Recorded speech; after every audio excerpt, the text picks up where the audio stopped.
Reflections on a decade of coding. Okay. I've been programming professionally for about 12 years. Wow, we actually started programming nearish the same time professionally. I did my own startup. I don't consider it quite professional because I worked with nobody else.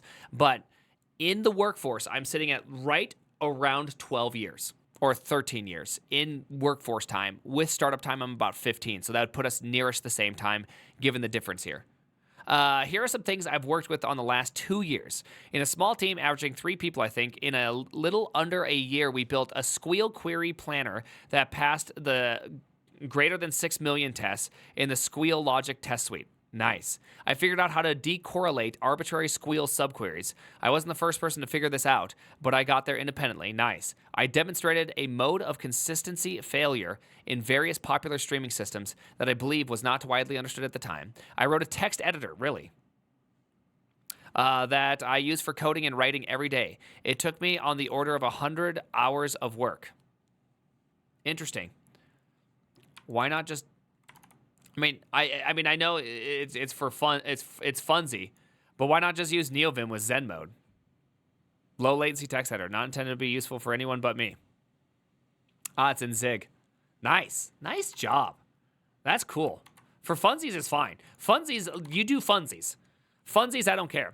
It's hard to write these examples without sounding like I'm bragging, but to be very clear, I don't think that these projects are particularly impressive in context. They are kind of the projects that someone with a decade of experience in a specialized area should be capable of. This is a great take, by the way. This is a great take because often what people do is they read something like this, they're newish to work and they work on React and that's like their life. And they're like, I could never, what does it even mean to decorrelate arbitrary squeal subqueries, right? Like it just is, it feels impossible in your brain. It's not. This is what a decade of doing one thing looks like. You can just do this because that's what you've been doing. You've been thinking about one thing. And that's good. Like, that's really, really fun. But there are also projects that I'm fairly confident I would have failed at even 5 years ago. My ability now isn't due to any intrinsic talent or grand insight, but instead hundreds of tiny changes in habits, processes, and values. When I compare these changes to online writing and discussions about how to get better at programming, I see very little overlap. Oh, this is very exciting. What do you do? The changes that led me to being more efficient are either not talked about or at all, or in direct opposition to popular advice. Ooh, I like this. I'm hesitant to write these kind of posts because they're veer. I don't know this word. What does this word mean? Change direction suddenly. American football. What? Oh, to like veer off the road. Oh, I know that word. That's weird. They veer awfully close. I've never heard it used in this context. Yeah, I know veer off course, but veer awfully close to flame bait, and I really prefer to write things that are strongly factual rather than opinion-based. I mean, fair, but... I mean, so the only problem I have with like this type of statement is that whenever you write anything, and whenever you think of anything, and whenever you use your experience to write something, you're writing only about your perspective that you've had over a decade, and someone else can arrive to a vastly different conclusion. That's why I think NeoVim is the greatest editor of all time, and there are people that are like, no, VS Code is the greatest editor of all time. I don't think, that's experience speaking, right? That's somebody's experience speaking to why they do things. Right? So, like, it's hard to not have opinion-based things, especially in tech. It's extremely difficult. But there are a lot of things that I wish I could go back in time and tell my younger self, and the situation hasn't gotten much better since. There are a lot of high-quality writing aimed at people who are just learning to program, but very little that helped me figure out how to progress from being a novice. I love this. When I started reflecting on what has and hasn't worked for me, I found a lot of things that I wanted to write down. So I've tried to roughly organize them. Bad advice, things unlearned, emotional management, setting goals, speed matters, moving faster, coding, testing, writing. Nice. I want to check some of these. Noticeable gaps where I don't have useful experience to offer. Maintaining large code bases, operating long-lived systems, collaboration, working in teams. This is good. It's good to know your blind spots because if you're always working on small things, that's good. Let's check out on bad advice. All right. Like many programmers, I'm largely self-taught. I rarely worked with anyone more experience than myself, especially early in my career where I spent a lot of time working with 20-something-year-olds who also had only a few years of experience. So we all learned about how to program from advice we found on the internet, especially posts that were shared via sites like Reddit and Hacker News. Much of my progress then has been unlearning those things. In hindsight, most of the writing and discussions I read online about how to program was actively harmful to my ability to successfully produce code. Interesting. Okay, I'm curious what this all has to say. It feels like this is gonna be such a good one. It feels like it's going to be good. Not to say that most programmers are bad programmers. It's just that it's not automatically the case that good programmers will produce good advice. Ooh, I like this. Or that good advice will be more widely shared than bad advice. Interesting.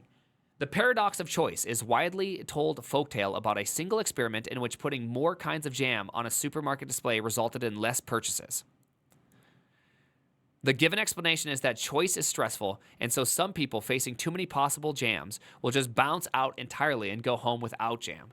This experiment is consistently cited in news and media, usually with the description like scientists have discovered that choice is bad for you. I've seen this.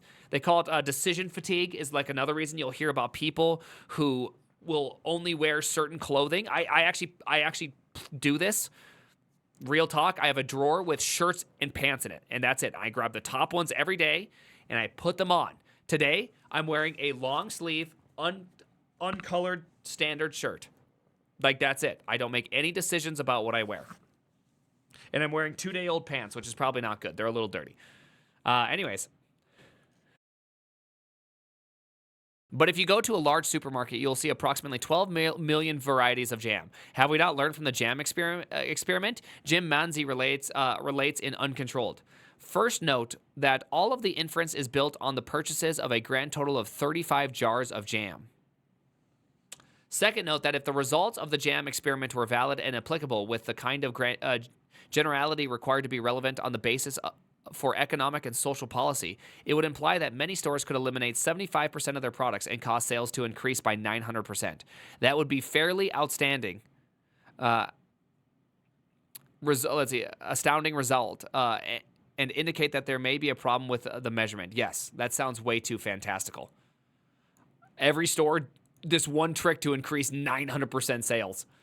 The researchers in original experiment themselves were careful about their explicit claims of generalizability. The significant effort that devoted the exact question of finding conditions under which choice overload occurs consistently, but popularized telescope the conclusions derived from one coupon plus display promotion in one store on 2 Saturdays, up through assertions about the impact of product selection for jam for this store, to the impact of product selection for jam for all grocery stores in America, to claims about the impact of product selection for all retail products of any kind in every store. Ultimately, wow, this is the longest sentence of my life, to fairly grandiose claims about the benefits of choice to society. As we saw, testing this kind of claim in 50 experiments in different situations throws a lot of cold water on the assertion. This is awesome. Because I've heard this cited. I've heard this, I haven't heard this study cited, but this idea of decision fatigue, I've heard this over and over and over again. So this is actually it's really interesting to know that, I talk about this a lot. This is called an unknown known. You know this fact, but you don't know why this fact is. You know what I mean? You just have accepted it. You've imbibed something and you believe something is real, but you don't even know the fundamental basis for it. It's neat. As a practical business example, even a simplification of causal mechanism that comprises a useful forward prediction rule is unlikely to be much like renaming Quick Mart stores to Fast Mart will cause sales to rise, but will instead tend to be more like renaming Quick Mart stores to Fast Mart in high-income neighborhoods on high-traffic roads will cause sales to rise as long as the store is closed for painting for no more than 2 days. There you go. That's much better. That is much better. It is extremely unlikely that we would know all the possible hidden conditions before beginning testing and to be able to design and execute one test to discover such condition-laden rule. Yes. I mean, this is really just good for A/B testing in general. If you have to A/B test, you really have to think about how do you isolate what you're testing. And people are not good at this. People often confound all the results with too many changes, with too many things they're testing, and it is ultimately extremely confusing. I don't know if you've ever been through it, but it can be quite awful. Further, these causal relationships themselves can frequently change. For example, we discover that a specific sales promotion drives a net gain in profit versus no promotion in a test. But next year, when a huge number of changes occur, our competitors have innovated with new promotions, the overall economy has deteriorated, consumer traffic has shifted somewhat from malls to strip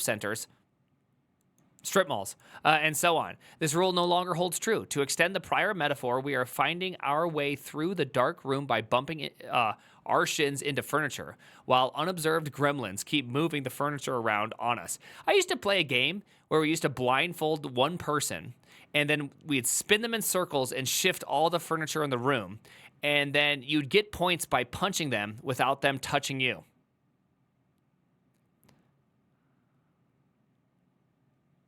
And whoever got touched became the new person.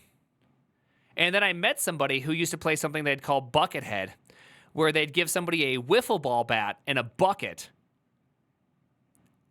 and you'd play in a baseball diamond, and Buckethead would just be swinging a bat everywhere, and your goal was to see who could touch Buckethead without getting hit with the wiffle ball bat.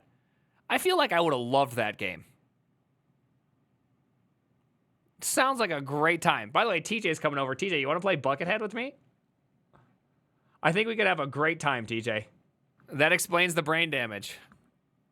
Dude, it sounds great. For these reasons, it is not enough to run an experiment, find the causal relationship, and assume that it is widely applicable. We must run tests and then measure the actual predictiveness of the rules developed from those tests in actual implementation. I'll give you guys a really good example here. A project a friend worked on was to do play prediction for videos. That means as you went through the list of videos, you would find a video, and then we'd start prefetching that data, right? It was like a really good thing. It was the project was called Destiny. It was awesome. It improved play rate. People were more happy. People liked to watch more. Everything was great. And then as time went on, there's observations that we're just fetching a lot. It's like our UI got more complicated. And then as everything kind of all got together, our original assumption could actually be wrong because now we're just putting too much memory, too much pressure. Things became less and less easy to use because we're just doing too much. So it took a lot of asking a lot of people, but I finally got an okay, and I just turned off Destiny. That was my test. Just turn off Destiny. And when I turned off Destiny, I called the project Fate, by the way. The Fate of Destiny. I thought it was it was glorious. And guess what? When I turned it off, there was an increase in view, there was an increase in watching, but there was a play delay. It actually caused it to take longer. Yes, we get it. You think you're funny, sort of funny, kind of funny. But like there was a delay in startup, but there was more watching. Oh, dude, it was so good. It was funny how like this happens. Your landscape shifts, and the initial assumptions you've made of what is good is no longer good. It actually slowed down the play rate, but we had less crashes because we're using less memory, and that's because our UI got more complicated. Something shifted out of underneath it. Like that means your original assumptions were good assumptions. They were right. And I still think that it is right to fetch data beforehand and have fast playback, but just because it was right at one point does not mean it's right at all times. This is great. This is beautiful. This is beautiful. This is what I think about when I see a blog post with pithy wisdom drawn from a single experience in a single domain. Programming covers an enormous range of activities with different problem domains, team sizes, management structures, project lifespans, development sizes, deployment frequencies, hardware performance requirements, consequences for failures, etc. We should expect it to be incredibly rare that any given practice is appropriate across all those contexts, let alone that we could discover general best practices from the outcome of a few projects. Love it. Details matter. Tacit knowledge or implicit knowledge, as opposed to formal, codified, or explicit knowledge, is knowledge that is difficult to express or extract and thus more difficult to transfer to others by means of writing it down or verbalizing it. This can include personal wisdom, experience, insight, and intuition. Nice. Yeah, I mean, there's sometimes, I think every software developer inherently understands that. You can look at a new library or look at something, and you can have like a bad feeling about it, though you may not be able to express exactly why you have a bad feeling about it. You just know, okay, I know something's wrong, but I can't explain why immediately, but I don't think this is going to be good as it goes out. The ability to speak a language, ride a bicycle, knead dough, play a musical instrument, or design and use complex equipment requires all sorts of knowledge, which is not always known explicitly, even by the expert practitioners, which is difficult or impossible to explicitly transfer to other people. Wikipedia. Nice. Programming practices are mostly tacit knowledge. Tacit knowledge isn't easy to share. An expert will relate some simple-sounding rule of thumb, but then grilling them on specific cases will quickly uncover a huge collection of exceptions and caveats that vary depending on the specific details of the situation. These are generated from many, many past experiences and don't generalize well outside of the context of the body experience. Yep. I mean, this is why Twitter's such a terrible place for advice, and it's also why I don't do any prefacing on Twitter, because of course everything has context. Of course everything there's nuance. Of course it's all these things. But man, like, just it's so. Well, what about? Like, dude, Twitter's a terrible place. Fact. Trying to apply the rule of thumb without knowledge, knowing all those details, tends to result in failure phrases like "don't repeat yourself," "you aren't going to need it," "separation of concerns," "test-driven development." This was a direct kick. This was a direct kick in Uncle Bob's test-driven development area, etc. were originally produced from somebody of valid experience, but then wildly overgeneralized and overapplied without any original nuance. Closure, let's go. The way to convey tacit knowledge, if at all, is via the body of experiences that generate the rule. For this reason, I find much more value in specific experience reports or in watching people actually working as opposed to writing about general principles. I like this. I wish this wasn't such general principles and actually a little bit more practical, but I do like this. General principles about general principles. Yes. All right. Confusing means and ends. The goal is always to write a program that solves some problem and that can be maintained over its useful lifetime. Advice like write short functions is a technique that help achieve that goal in many situations, but it's not a goal in itself. Love that phrase. The goal is not to write small functions. The goal is to have small functions some of the time, right? Like, it is good to have small functions, but it's not the point. All right, and yet some characteristics of human thinking makes it very easy for these sort of pseudo goals to take over the actual goals. So you may hear people saying that some piece of software is bad because it has very long functions, even if the evidence suggests that it happens to be easy to maintain. I've seen this a lot. When means and ends are confused, it's also often accompanied by the word should and other similar phrases that carry a moral or hygienic weight. This is great. Ought. This is the ought. Is this C.S. Lewis of programming here? I don't even know. E.g., the right way to do it. Clean code versus code smells. I'm pretty sure we've officially just hit the C.S. Lewis mark. Can we all agree? If you write shorter functions, it's often easier to isolate specific behavior in unit tests. It is a concrete claim linking behavior and outcome that you can test and evaluate in context of a specific project. Okay? You should write short functions means that you are a bad programmer if you write long functions. There is nowhere for a conversation to go from there. Agreed. The should problem. All right, technology companies often make incredible profits by using simple technologies to solve business problems. This means that programmers at those companies can make a lot of bad decisions and adopt poor practices and still be successful.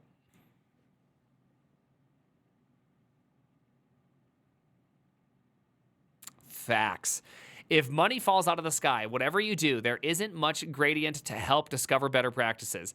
For example, Slack is an incredibly successful product, a multi-billion-dollar company, and still does not have reconnecting WebSockets. I can write that code in a tweet. Just put it in. Goodness gracious. If on close, call reconnect with exponential back off. Jeez Louise. Slack. Sorry, I get really angry. All right, but here it seems like every week I encounter a new bug that makes it completely unusable for me, from taking seconds per character to typing to be completely unable to render a message, dude. Or the best part, if you copy and paste from a code block, you cannot uncode blockify it. That is, I love that. I love that. Oh, hey, is that a code block you copied and pasted? Well, guess what? You can never uncode block it again. Forever. Forevermore, henceforth. Dude. Discord, on the other hand, has always been reliable and snappy despite, judging by my highly scientific Googling, having 1/3 as many employees. So it's not like the chat apps are just intrinsically hard. Dude, it is so annoying. Slack is one of the single worst rich text editors of all time. It is so like, and remember, I've used Jira, okay? I'm just throwing it out there, people. I've literally used Jira, and I'm saying this about Slack, okay?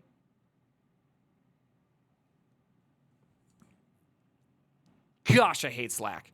And yet, Slack's technical advice is popular, and if I ran across it without having experienced the result myself, would probably seem compelling.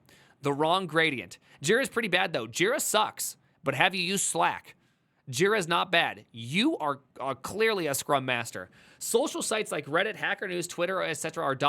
are dominant in deciding a large portion of the reading material for myself and most other programmers I know. These sites strongly select for short, easy-to-read, entertaining, and pseudo-controversial opinions. The tech community also heavily skews towards young and inexperienced because its rapid growth, so voting mechanisms aren't a useful mechanism for distinguishing boring, good ideas from entertaining, bad ideas. Go is boring. Go's great. I also suspect the dynamics are some self-reinforcing. After seeing my many highly voted comments endorsing some particular idea or motto, it starts to sound like it must be widely known to be true. So when you see new comments with the same idea, you upvoted them for giving the correct answer. This could allow ideas to persist without needing to be reinforced by any actual success. I get that. Yep. I like this. Boring is good. Boring is great. Looking back at small subset of writing that has, in hindsight, turned out to help me get things done, it tends to be from people who have multiple decades of experience, have substantial technical achievements, are measured and thoughtful rather than highly confident, admit complexity and subtlety rather than having one method to rule them all. Interesting. This is a very interesting take.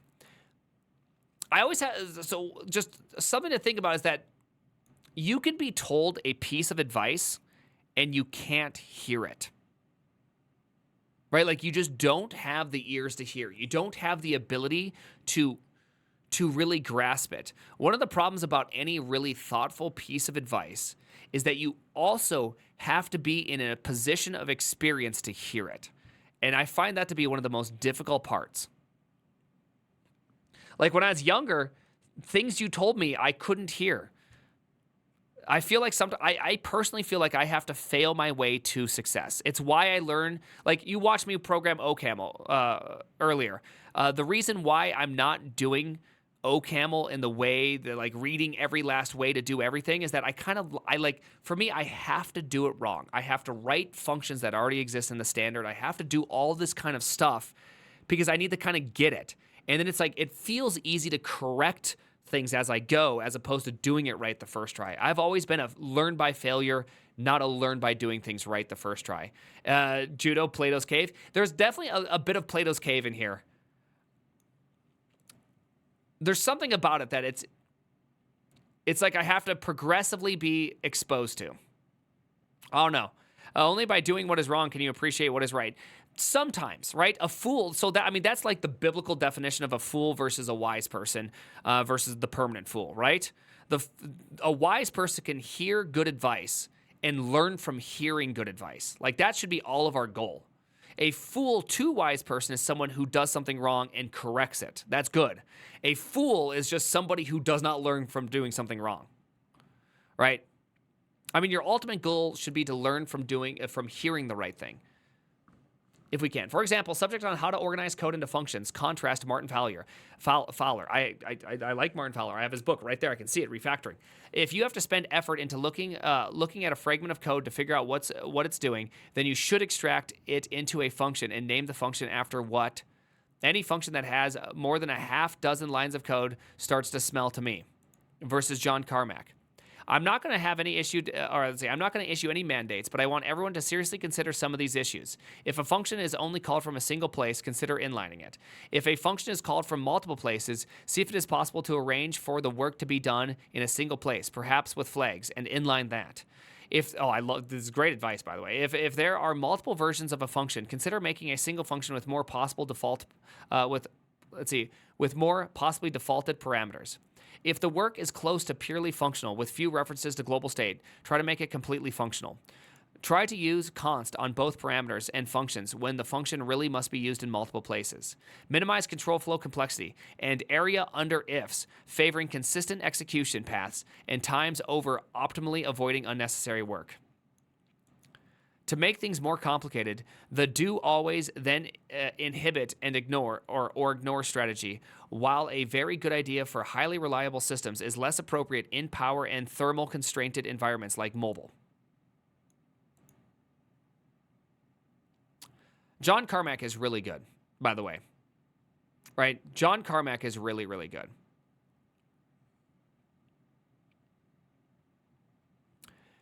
Because I totally agree with this one. Any function with more than a half dozen lines of code starts to smell to me. Like, I don't like that, right? I simply do not like this statement. I think Martin Fowler has a lot of good ideas. I mean, his ideas are the basis of refactoring, which I think is great. Like, he has a lot of great stuff. But man, do I not like those type of statements, because it has no context. It only has opinion, no context. Right? John Carmack not only looks smart, he also knows BJJ and will kick your ass. In the rest of the series, I'm hoping to avoid or at least temper the failures modes above. First, let me be explicit about the context I'm writing from. 70% self-employed, 30% working in small early stage companies, 40% production code versus 60% research, no serious production usage, no long-term maintenance, 30% in code base with 100,000 lines of code or more, 70% in small greenfield projects, mostly systems problem, especially database engines and declarative languages, some UI work, but all of it exploratory rather than production. I've never had to maintain a code base for more than 2 years. I've never been responsible for running a long-lived service. Nice. Anything that I report having worked well for me has to be considered in that limited context. Second, I'm aiming to accompany every idea with multiple examples. This helps convey the actual details and ensures I'm talking about things that I actually do rather than things I think I should do. Third, where I can, I am including counterexamples where something I used to think was a good idea, caused problems, or was poorly applied. I mean, I like all these things. These are really good, deep thoughts. I like this. We're gonna have to do another article from him at another time. I want to do more of these. I might do some more, but I like that. Okay, shut up. I like this a lot. I think context is really good. The hard part that I see, though, about what he's trying to write is that all context cannot possibly be delivered. Yeah, suck it, pick. But not all context can possibly be delivered. And sometimes you have to decide whether you want to write with nuance versus you write just with general principles. Right? It's like, how much context can you really get out there? It's hard. Anyways, just things to think about. The name is the Primogen.